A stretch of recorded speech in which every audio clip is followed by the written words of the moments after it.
Yes, magandang hapon na naman. Dito na ako. Bali, bumalik ako, bumalik ako sa bahay para tignan yung niluto kong dinuguan para makakain yung mga pamilya ko.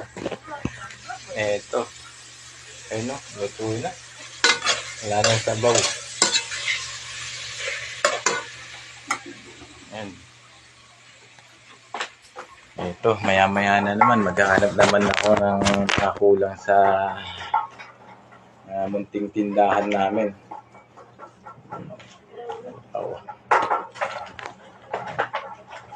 Kaya ako kahit pa paano, nakakaraos din. Unti-unti lang ang ating bukod sa trabaho, bukod sa munting tindahan, nakakaraos din po kami. Ngayon, eto, nasa bahay ako.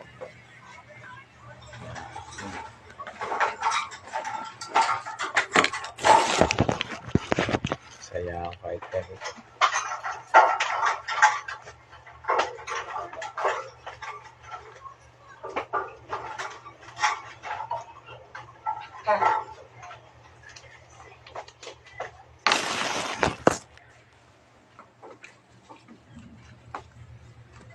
Limutan ko na